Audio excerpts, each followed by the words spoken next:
persaingan ketat sekali ya Kak Nabila ya. Masya Allah. Silakan komentarnya. Silakan dipakai lagi maskernya. Insya Allah ya.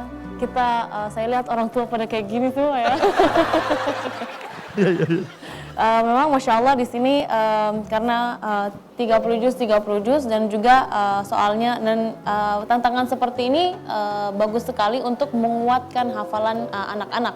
Bukan hanya sambung ayat, baca ayat sebelumnya, baca ayat setelahnya. Terus dan ini mengajarkan anak-anak supaya fokus juga. Iya. Dan Masya Allah saya lihat Yusuf, Isra dan mungkin yang ayat yang di surat Ar-Rahman. Nah ini menjadi salah satu tantangan di sini ketika tidak fokus mendengar soal. Iya, itu sayang banget. Soalnya tidak bisa diulang lagi ya. Yusuf tadi padahal udah lebih duluan, tiba-tiba ngeblank ya? Ngeblank. Oke, tapi peraturan seperti itu, soal tidak bisa diulang. Iya, soal tidak bisa diulang, makanya harus fokus dua-duanya. Ya, untuk Yusuf ya, Masya Allah ini pertama kali Kak Nabila mendengar Yusuf membaca ayat-ayat yang panjang, yang Bagus. Masya Allah huruf-hurufnya bagus sekali. Cuma ada beberapa catatan saja. Yang pertama ketika membaca yauma yajma'ukum liyaumil jam'i. Ya, huruf mim di sini tidak termasuk huruf qalqalah, jadi jangan enggak dengan jama', tapi jam' ya, mimnya usahakan disempurnakan sukunnya. Terus di ayat yang terakhir mungkin tadi karena pengen seharusnya kan langsung jawab aja. Itu kan bel juga. Ngebel juga. Terus tadi awalnya salah, ada sedikit keraguan membaca fakihinat, terus salah awal, langsung dia Yusuf membenarkan bacaannya akhirina ma atahum rabbuhum. Perhatikan huruf qaf. Innahum kanu qabla. Huruf qaf ditebalkan sama kalimat muhsinin ya. Muhsinin huruf ha-nya perlu diperhatikan. Untuk Isra memang di sini yang unggul adalah Isra. Ya. Tapi dari segi bacaan Isra perlu perhatikan lagi. Ya karena hafalan bagus itu bagus, tapi kalau hafalan bagus tapi bacaannya kurang bagus itu menjadi catatan juga buat Isra ya. Perhatikan ayat yang kedua tadi ya, ada huruf qaf, wa in ta'ifatani minal mu'minina qatatalu. Qalqalahnya tadi kurang jelas. Karena aqa ya. Terus fa aslihu makhraj huruf sad. Fa in baghat makhraj huruf ghain. Terus fa aslihu makhraj huruf sad. Terus la antum. Tadi taknya terdengar la antum ya. Seterusnya la antum. Terus wal arda wada'aha lil anam wada'a dengan tapi ya. Jadi ini catatan-catatan, mudah-mudahan kedepannya bisa diperbaiki lagi. Memang di sini tantangannya harus konsentrasi, tapi jangan sampai lalai dalam pembahasan tajwidnya ya. Seperti itu saja. Ini luar biasa, dua peserta kita ini emang hebat-hebat ya. Iya, Masya Allah. Tepuk tangan dong untuk mereka berdua dan juga Kak Nabila atas komentarnya, dan kita ke Abi Amir, silakan Abi. Iya, tadi Abi Amir melihat Isra membacakan ayat tentang orang-orang munafikun. Jadi di zaman Nabi ada sekelompok orang, yaitu mereka termasuk ahlul kitab dan termasuk orang-orang munafikun. Jadi Kak Irfan, ketika orang Islam minoritas, di situ tidak ada orang munafik. Misalnya di kota Mekah, maka yang ada hanya orang Islam, orang kafir. Orang munafik nggak ada. Tapi ketika umat Islam mayoritas, ketika umat Islam mulai banyak jumlahnya di kota Madinah, maka di situ muncul orang-orang munafik. Karenanya oleh Allah Subhanahu wa taala diturunkan surah Al-Baqarah untuk mengawal munculnya masyarakat baru ini di kota Madinah. Dan langsung Allah jelaskan di pembukaan surah Al-Baqarah, yaitu tentang kelompok orang Islam, al-muttaqun, yang kedua kelompok orang yang jelas kafir, innalladzina kafaru, dan yang ketiga kelompok orang munafik yang berwajah dua, nampak seperti orang Islam tapi dia memihak ke orang kafir. Nah, di sini tadi Isra membacakan ayat yang menggambarkan suasana psikologis, suasana kejiwaan orang-orang munafik itu, orang munafik, orang Yahudi, bahwa mereka ini sebetulnya takut dengan hadirnya orang Islam. Kenapa? Karena mereka punya kepentingan duniawi. Nanti kalau orang Islam memimpin, orang Islam nanti kuat, nanti kami nggak bisa bohong lagi, kami nggak bisa menipu lagi, kami nggak bisa mengambil yang haram lagi. Begitu dalam pikiran mereka. Karena orang Islam jelas pokoknya ini haram, korupsi haram, zina haram masalahnya. Nah bagi mereka ini mengganggu nih, makanya mereka takut kalau ada orang Islam kuat. Karena itu orang Islam selalu difitnah, dibenci, kemudian oleh mereka ya pokoknya dimusuhi. Kenapa? Karena mereka gak ingin orang Islam ini kuat. Nah itu ceritanya. Ya, jadi kalau Islam mayoritas, biasanya suka ada orang munafik di dalamnya. Iya. Ya Indonesia mayoritas tapi mudah-mudahan enggak ya. Enggak. Amin ya. Oke.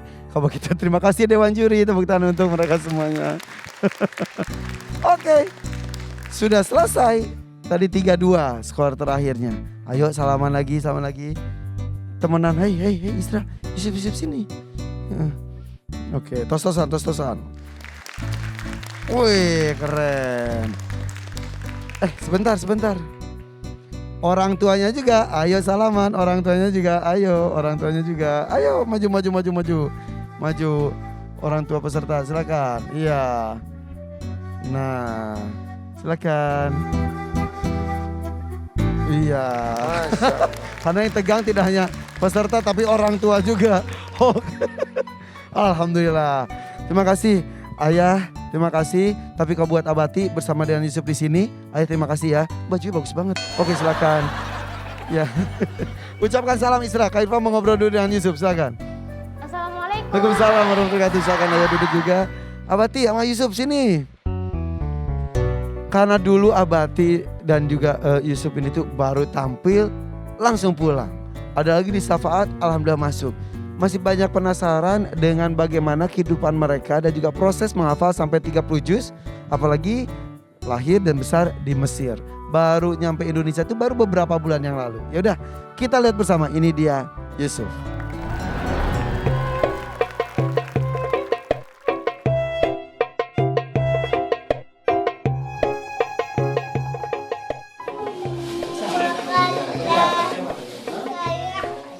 Mesir 20 Juni 2011, lahirlah seorang putra dari pasangan mahasiswa yang sedang menimba ilmu di Mesir.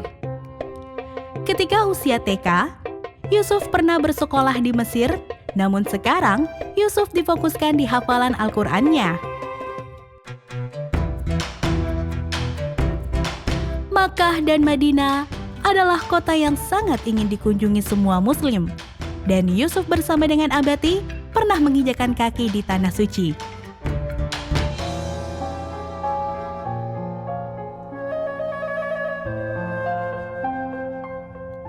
Akhir tahun 2020, keluarga Yusuf memutuskan untuk kembali ke tanah air karena ingin mengabdi kepada keluarga, menjaga orang tua, serta mengajarkan Al-Quran di lingkungan Aceh Tamiang.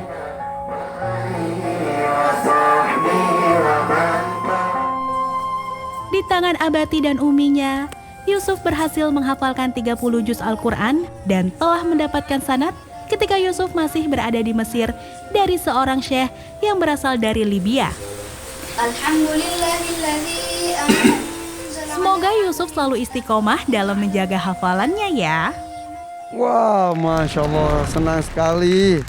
Yusuf, orang pengen ke Mesir, pengen lihat segala macam kehebatannya, kecanggihan terus udah itu Mekah, Madinah, kamu udah semuanya. Bahkan lahir di sana ya.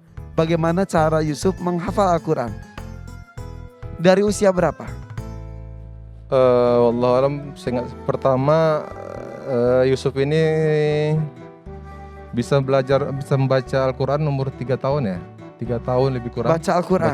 Membaca Al-Quran ya 3 tahun. Dengan sistem Fathur Rahman ya, atau Nurul Bayan. Seperti apa itu, bisa diceritakan buat Nurul Bayan ini teman-teman? mungkin Syekh Ahmad Masri pernah dengar Syekh ya? Metodologi Nurul Bayan atau Fathur Rahman ini mirip sama Iqra sih ya. Seperti Iqra lah. Seperti kalau di Indonesia tuh Iqra lah. Jadi bukan kan sekarang kita ada klasik kayak Alif Bata ya. Dulu saya Alif Bata, tapi sekarang kita Iqra ya Indonesia. Mirip seperti Iqra lah kalau di Mesir ya. Sistemnya. Jadi umur 3 tahun sudah bisa membaca Al-Quran alhamdulillah. Dan kalau nggak salah umur 4 tahun sudah khotam membaca ya. Lebih kurang 4 tahun sudah khotam membaca. Atau membaca Al-Qurannya. Ya, semua dengan uminya. Baru tapi dari situ menghafal. Ya, dari start menghafal sebenarnya sudah 3 tahun udah menghafal. Dan tadi tuh dia nampil tuh kan udah baca di acara kita orang Aceh usia 3 tahun nggak ya? Yaitu An-Naba tadi kan 1 tahun sudah menghafal. Walaupun belum bacanya belum selesai, tapi menghafal udah bisa. 30 juznya kapan? Alhamdulillah bifadlillah itu karena ya Allah fokus saya itu dari 2018 ya, 2018 sampai 19. Baru selesai di tahun 19. 2019. Ya, udah selesai alhamdulillah. Tapi kemarin kita karena sebelum pulang ke Indonesia takut nggak sempat lagi ke Mesir, saya kejar sanad ijazahnya 30 hafalan bersih gitu. Alhamdulillah dapat juga. Sudah dapat sanad, alhamdulillah. Bersih. Suf, kalau suruh pilih mendingan di Mesir atau Indonesia? Gak apa-apa, kau pilih Mesir juga gak apa-apa. Indonesia ya bagus juga. Jadi kamu pilih Mesir atau Indonesia kalau suruh pilih? Tempat apanya? Sekolahnya? Mesir. Di Mesir sekolahnya. Kenapa? Banyak ilmu di sana. Di sini juga banyak ilmunya, tinggal cari. Kalau tinggal enak di sini atau di Mesir? Di sini. Di sini. Kalau tinggal enak di sini, kalau sekolah enak di sana, seperti itu ya. Ya udah kamu bolak-balik aja tinggal di Aceh, kalau mau sekolah ke Mesir, balik lagi ke Aceh gitu. Ya, bolak-balik PP. Tapi nanti suatu saat kamu ingin kembali ke Mesir? Insya Allah. Insya Allah ya. Kalau di sana tuh teman-teman dari sesama Aceh banyak juga. 500 orang. 500 orang. Aceh aja. Aceh aja. Iya. Mereka berkumpul. Berkumpul satu komunitas. Kalau Indonesia kan 8 ribuan, Indonesia semua 8 ribu. Masya Allah. Oke, Yusuf, terima kasih ya. Abatis, terima kasih sudah bercerita juga. Ucapkan salam. Assalamualaikum. Waalaikumsalam warahmatullahi wabarakatuh. Silakan, Yusuf, Tamiang Aceh. Baru 4 peserta, masih ada 4 peserta lainnya. Nah, yang selanjutnya nih penerima PIN Syafaat sekaligus juga PIN Faiz akan berhadapan dengan anak polisi. Siapa yang lebih tegas? Sesaat lagi tetap di Hafiz Irsyad 2021. Cinta Al-Quran.